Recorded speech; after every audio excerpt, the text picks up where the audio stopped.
Hello guys, this is Rafael Cash from Motorsports here. So we're going to be doing our this is part one for our G-body build we're doing on the Monte Carlo SS for a customer.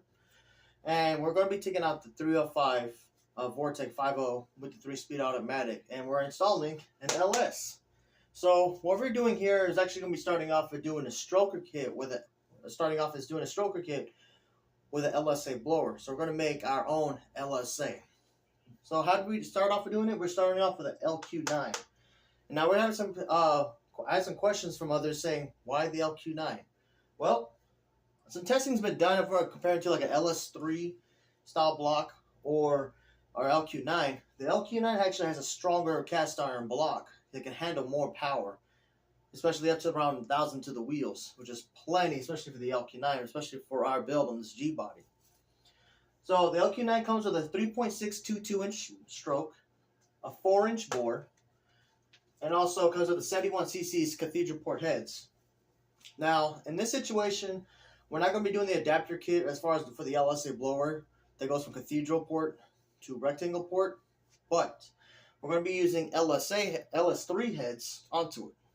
Now, I know, I get it. Some of you guys seen the videos in the past how I made the comparison of LS2 versus LS3, and how the LS2 was more superior than LS3. Yes, but that's only for naturally aspirated applications, even though they're both aluminum. Yeah, the LS3 might have about 20 to 30 CFMs more airflow than the LS2 when it's ported. Both are ported, but it's able to shove in more air and set more air into the combustion chamber for the engine when using a forced induction application. And the other good news is, on the LQ9s and the LS2s and the LQ4s, they're interchangeable with the LS3. The LS2s and the LS3s, they're interchangeable. As you can see in the past videos we've shown of the LS3 running LS2 heads. So, since we're doing a stroker kit, to make a 408 stroker, 6.7 liter 408 stroker, we're actually able to get the lowest compression ratio of 11 to 1 to run the stock amount of boost on the stock pulley for the LSA. So what does that come with? Well, so we come up with the 4-inch stroke. As I give you a reminder, on a 4-inch, instead of a 3.622-inch stroke, instead of 1.3, the crankshaft will grab the piston rods with the bearings, stroke it down from flat dead center at 3.622 inches, and go back up to the flat dead top dead center. A 4-inch stroke strokes it out longer to bring in stroke in and inhale more cubic inches to compress into your combustion chamber of your cylinder head. Now, with that as well, since we're going to be using the 68 cc's, we had to go around an 11-to-1 compression ratio, or we would have been going higher. I had to go do the calculations of finding out if there's different options for pistons. And surprisingly, at Texas Speed, they have a dome-shaped pistons to run for this 408 stroker kit with 6.12 and 5-inch rods. Use a dome kit, it actually adds 5 cc's instead of subtracting it, to add more displacement to your combustion chambers for a lower compression ratio. The lower compression ratio we get, the more boost you can put in as far as any kind of turbo, any kind of supercharger. In this case, the LSA blower you can find from the CTSV 2nd gen and the 5th gen Z01.